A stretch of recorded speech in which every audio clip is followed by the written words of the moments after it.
पाकिस्तान में 3 हिस्से हैं क्रिकेट के main, which has been Pakistan cricket's problem की वजह से आपका 60 to 70% टैलेंट तो वैसे ही ज़ाया हो जाता है। ये इनकन्सिस्टेंसी जो है ये है पाकिस्तान क्रिकेट का प्रॉब्लम, और ये शुरू होती है नीचे के लेवल से। नीचे का लेवल वो है जो क्लब से शुरू होता है, फिर डिस्ट्रिक्ट में जब सिलेक्शन का वक्त आता है उस वक्त पाकिस्तान क्रिकेट के अंदर जो करप्शन है, जो पावर करप्शन है कि आप मेरे जोन से अगर नहीं खेलते, मैं कराची की बात कर रहा हूँ, तो फिर आप क्रिकेट नहीं खेल सकते भाई।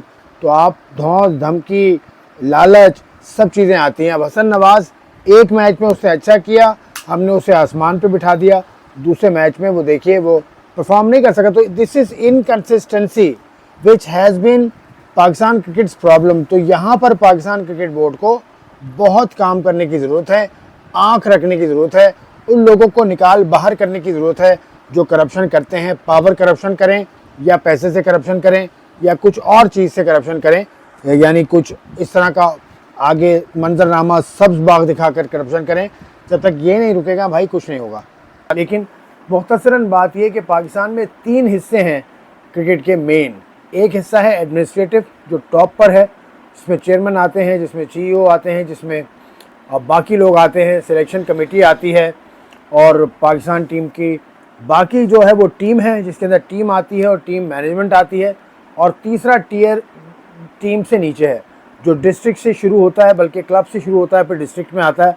वहाँ जो मनमानियाँ जो बेईमानियाँ हो रही हैं ना, उसकी वजह से आपका 60 to 70% टैलेंट तो वैसे ही ज़ाया हो जाता है। कैसे? क्योंकि आप मेरे क्लब के नहीं हैं, तो आप डिस्ट्रिक्ट के ट्रायल्स में तो आके दिखाएं ज़रा। आपको निकाल दिया, डिस्ट्रिक्ट से ही आपको फारिग कर दिया जाता है। और ऐसी मिसालें आपको कराची में तो मैं रोज़ देखता हूँ, मैं रोज़ ग्राउंड पे जाता हूँ। कल रात को भी गया था, एक बच्चे से मैं मिला था, अंडर 19 का वो बच्चा है, उसने मुझे कहानी बताई। वो उस जोन का नहीं है जो कराची का मजबूत तरीन जोन कहा जाता है। मैं नाम नहीं ले रहा किसी का, क्योंकि बच्चे के कैरियर की बात है। आप थोड़ा सा अगर कराची क्रिकेट या किसी भी क्रिकेट में दिलचस्पी रखते हैं किसी भी रीजन की, तो आप ये पता कीजिएगा कराची में ऐसा होता है या नहीं होता। तो ये पहली स्टेप है पाकिस्तान का टैलेंट कट करने की। तो जो हम कहते हैं ना, ये टैलेंट नहीं आ रहा, टैलेंट इसलिए नहीं आ रहा भाई। टैलेंट का जो रास्ता रोकने की जो तरीके हैं वो बहुत ही गलत किस्म के अंदाज से टैलेंट का रास्ता रोका जाता है। फिर ऊपर रीजन में टीम्स बनती है, रीजन में अब टीम जो T20 खेल रही हैं, यार खुदा का खौफ करो, 18 टीम्स बनती हैं पाकिस्तान में। क्या यार, मतलब डेरा मुराद जमाली, उसके अलावा लाड़काना, मतलब ये टीम्स नहीं बननी चाहिए। इन टीम्स का ऐसा होना चाहिए मेरे हिसाब से कि सब खेलना चाहिए। मैं ये नहीं कह रहा कि लड़कों को कम करें, नो, लेकिन T20 championship of the country should be very competitive. और वो कैसे होगी कि उसमें 6 टीम्स हों या 8 टीम्स हों, और 8 से नीचे, मैं ये नहीं कह रहा टीम्स कम कर दें, टीम वही 17-18 टीम्स हों जो 6 महीना क्रिकेट खेलें, और उनमें से क्वालिफिकेशन के बाद 6 या 8 टीम्स का कंपटीशन हो, जिसको आप कहें नेशनल T20 चैम्पियनशिप। ये ज़रूरी है। पाकिस्तान क्रिकेट बोर्ड से मेरी गुजारिश है ये कि जो प्रीमियर टूर्नामेंट होता है ना, जिस तरह से चैम्पियंस कप वनडे टूर्नामेंट हो गया या नेशनल T20 चैम्पियनशिप हो गई या कायदम ट्रॉफी हो गई, इनमें क्वालिफिकेशन का सिस्टम होना चाहिए। क्वालिफाई करके 6 या 8 या 10 टीम्स आ जाएं ऊपर तीनों फॉर्मेट्स में, वनडे में, T20 में और 4 डे में।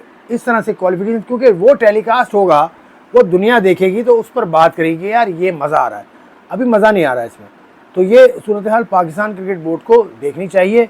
और ग्रेड 1 ग्रेड 2 का सिस्टम होना चाहिए, यानी कि जो टीम्स ऊपर खेल रही हैं ग्रेड 1 में, वो अगर अच्छा नहीं कर रही 2 टीम्स, तो 2 टीम्स फिर नीचे आ जाए, और 2 टीम्स का एडवांसमेंट का सिस्टम होना चाहिए। जो ग्रेड 2 खेल रही हैं या लेवल 2, कुछ भी उसको नाम दे दें, लेकिन वो फर्स्ट क्लास हों दोनों, और नीचे के सिस्टम में अच्छा करने वाली 2 टीम्स को आप ऊपर के सिस्टम में बुला लें। तो इससे कंपटीशन भी रहेगा, इससे एक और कंपटीशन देखने वाले को भी मिलेगा, खेलने वाले को भी मिलेगा। तो ये मेरा कहना। शुक्रिया देखने का।